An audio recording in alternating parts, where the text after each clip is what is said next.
काशी में एक ब्राह्मण थे, उनके संतान नहीं। ब्राह्मण दंपति ने तपस्या की, भगवान शंकर प्रसन्न हो गए। क्या चाहते हो? महाराज आपकी कृपा से सब कुछ है, पुत्र नहीं। शंकर जी बोले पुत्र दो तरह के होते हैं, सुपुत्र और कुपुत्र। किस तरह का चाहते हो? कुपुत्र की उम्र लंबी होगी पर जीवन भर दुख देगा, सुपुत्र की उम्र कम होगी पर तुम्हें सुख देगा। ब्राह्मण ने कहा सुपुत्र ही दे दो। अब शंकर भगवान ने कैसी परीक्षा ली, बोला अच्छा पुत्र होगा, 5 वर्ष की उम्र रहेगी। अंतर्धान हो गए शंकर जी। अब ब्राह्मण सुखी भी और दुखी भी।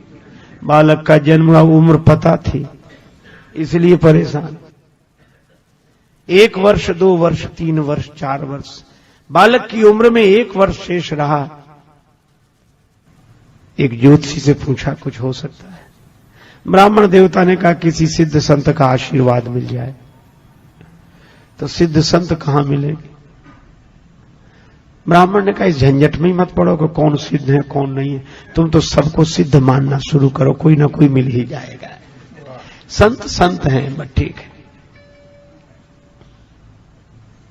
और तुम सब में भगवान के भाव से प्रणाम कराओ बालक को। ब्राह्मण ने गंगा जी किनारे काशी में कुटिया बना ली, पुत्र को लेकर रहने लगे। जो रास्ते से निकलता बालक उसी को प्रणाम करता। नर नारी निकले जिते युवा वृद्ध अरुबाल, गो गजबाज अनेक पशु सूकर स्वान श्रगाल, आवत देखे दूर ते जोरे दो हाथ, पुण्य प्रणाम सबको करत धरि धरि महिमे मात। हथेलियां कड़ी हो गई, सिर पर चिन्ह बन गया। लेकिन भगवान की लीला बड़ी विचित्र। जब बालक की आयु में रहे 3 दिन शेष, बड़े भाग्य से तेहि मग सप्तऋषि की ओर प्रवेश। सप्तऋषि निकले,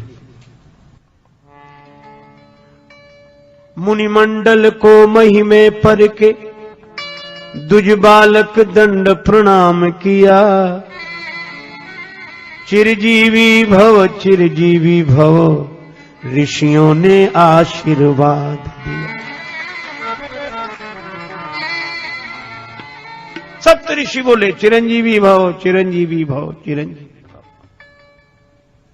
ब्राह्मण की आंखों में आंसू आ गए, हाथ जोड़े और ऋषियों से कहा कर जोड़ पिता बोला कि भी होंगे, सत्य आपके बचन कहे। इस दीन अभागे बालक की, आयु में शेष दिन 3 रहे। 3 दिन शेष है।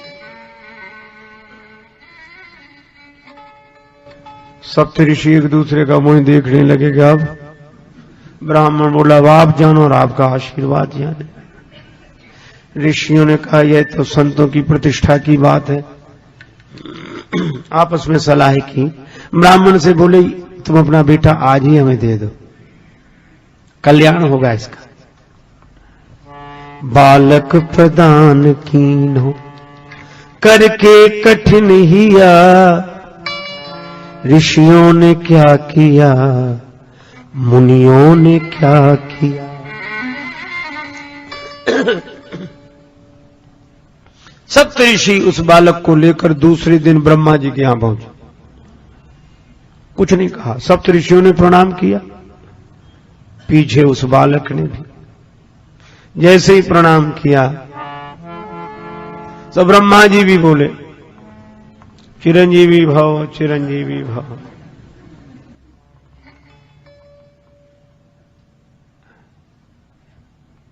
सुनि ब्रह्म वचन हंसी के मुनि मंडली चली। ब्रह्मा जी की बात सुनकर सप्तऋषि प्रसन्न हो गए, मुस्कुराने लगे और क्या बोले सुनि ब्रह्म वचन हंसी के मुनि मंडली चली, चलो अपनी बला टली अपनी बला टली। ब्रह्मा ने चारों मुख से चिरजीव कह दिया, ब्रह्मा चारों मुख से चिरजीव कह दिया। ऋषियों ने क्या किया, मुनियों ने क्या किया।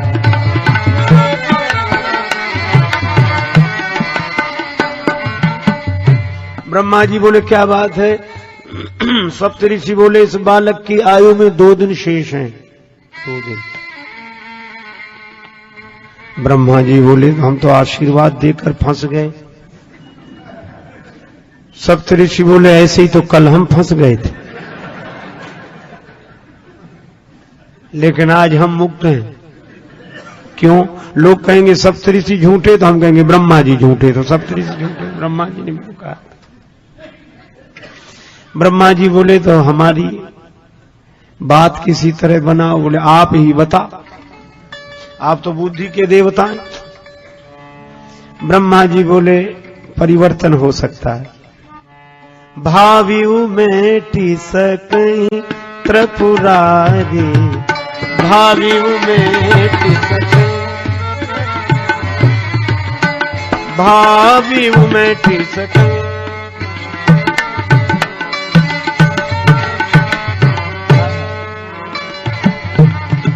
मेटि सकई सकई सकई। भावी शंकर जी मिटा सकते हैं।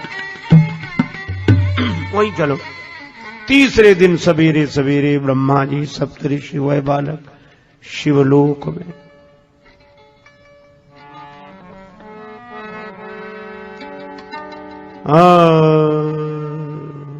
प्रातः काल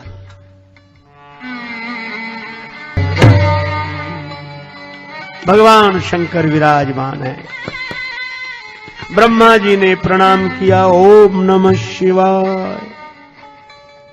सप्त ऋषियों ने ब्रह्मा जी के पीछे शंकर जी को प्रणाम किया, और सबसे पीछे वह बालक भूतल परे लकुट की नाई।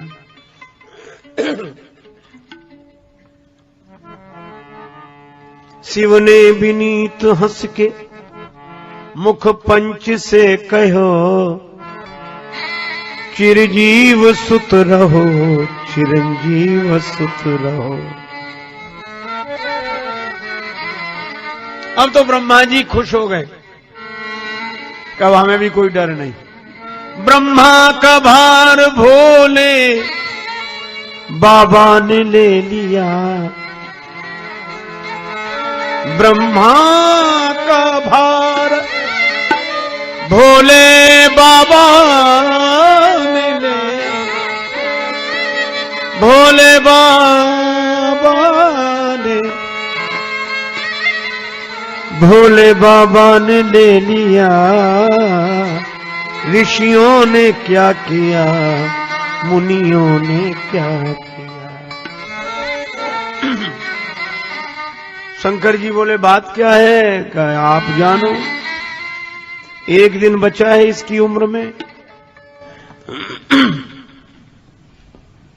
एक दिन शेष है। किसका बालक है? सप्तऋषियों में। ब्रह्मा जी बोले सप्तऋषियों से पूछो। सप्तऋषि बोले काशी के उस ब्राह्मण का। शंकर जी बोले यह तो हमारे ही आशीर्वाद से, वरदान से दिया हुआ पुत्र है। ब्रह्मा जी बोले तब तो और बढ़िया बात बन गई। भावियों मेट सकहीं त्रिपुरारी, काल से तो महाकाल ही बचा सकते हैं। करालम महाकाल कालम कृपालम। देवादिदेव भगवान शंकर ब्रह्मा जी से सप्त ऋषियों से बोले आप लोग जाओ, इस बालक को यहीं छोड़ जाओ। भगवान शिव ने कहा ओम नमः शिवाय का जप करते हुए बिल्व पत्र शिवलिंग पर चढ़ाते रहो, निश्चिंत रहो। बालक वैसे ही करता रहा। शाम को उस ध्यान मग्न बालक के गले में यमराज ने फांसी का फंदा डाला। समय हो गया था। भगवान शंकर ने देखा कि बालक घबरा कर शिवलिंग से लिपट गया। शंकर जी प्रकट हो गए, त्रिशूल लेकर यमराज पर झपटे। यमराज ने हाथ जोड़ लिए। हे देवाधिदेव महादेव, यह तो आपके ही विभाग की बात है, ये संहार विभाग तो आपका ही है, अपने ही डिपार्टमेंट में गड़बड़ी आप ही। शंकर जी बोले क्यों? बोले आपने ही ने कहा। यमराज बोले कि 5 वर्ष की उम्र आपने ही दी है, सो पूरी हो रही है। शंकर जी बोले यह बताओ, इस बालक को उम्र तुमने दी है कि हमने? यमराज बोले आपने। तो कहा इसकी उम्र तुम्हारे हिसाब से पूरी होनी चाहिए कि हमारे हिसाब से? यमराज बोले कि सरकार का हिसाब सुनना चाहते।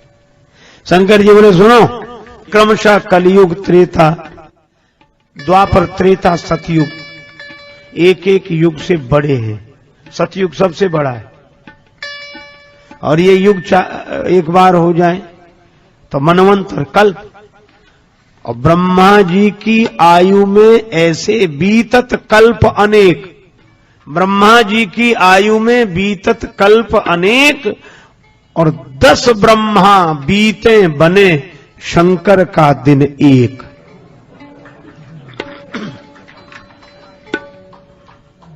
ऐसे दिन के मास गिन, ऐसे दिन के महीने बनाओ, और मासों के पुण्य वर्ष, और ऐसे 5 वर्ष रहे बालक सुखी सहर्ष। यमराज ने कहा कि प्रभु, जब आपकी एक दिन में 10 ब्रह्मा बदल जाते हैं तो यमराज कितने बदलेंगे इसे? और वह बालक अमर हो गया, महाप्रलय में भी उसका नाश नहीं होता, और वे यशस्वी ब्राह्मण पुत्र ही ऋषि मार्कंडेय के नाम से प्रसिद्ध हुए। महर्षि मार्कंडेय यह भाव्यु मेटी सके त्रिपुरारी, भाव्यु